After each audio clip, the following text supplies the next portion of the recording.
My grandma would always make me quilts. The first one she made me was a Thomas the Tank Engine quilt because she knew I would beg my dad to read my my big book of Thomas stories, worn from overuse, to me just before bed. I'm not sure we have that anymore, but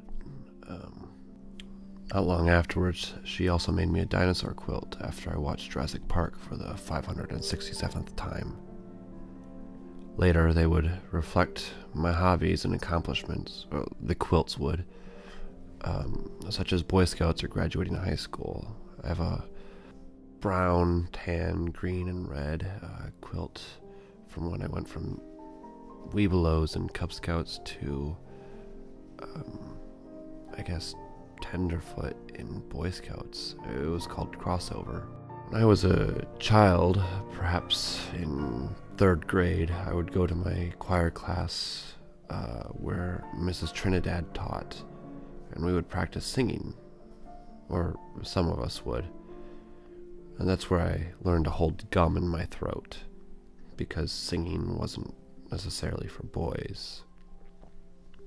Mrs. Trinidad wasn't too happy about all of our shenanigans, but she would eventually show us, as a class, different movies. It was in this class I found my love for an 80s movie called The Last Unicorn. All the other young boys made fun of the movie the whole time, but secretly, I loved it. I also really loved the covers on my dad's Jeep, the seat covers. I guess, yeah. When I was pre-middle school, I went to a parochial school called St. John's Lutheran School. I wore a lot of polos and khakis there, mostly because I loved the colors, but also because it was what we could afford at Goodwill. On top of this, I had some pretty radical Skechers. You know, the kind that made you run faster. Despite being myself, having radical sneakers and all, and being generally nice, I was often made fun of or beaten up in the school bathrooms for my attire. Once, in the middle of the whole class, a kid punched me straight in the face for wearing a Indiana Jones fedora to class. That's why I never went to middle school. In high school, I had a flannel that I wore all the time, military green and soft as merino wool. It was hard to be made fun of when you could blend into the crowd so easily.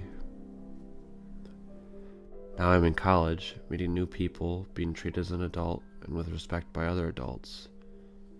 I have a scarf over 14 foot long with all the colors in the rainbow, plus some earthy colors.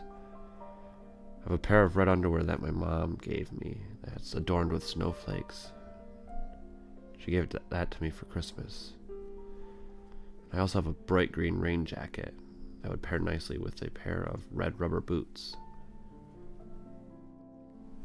The rest of my wardrobe is still fairly drab, but I think I'm starting to unlearn my habits.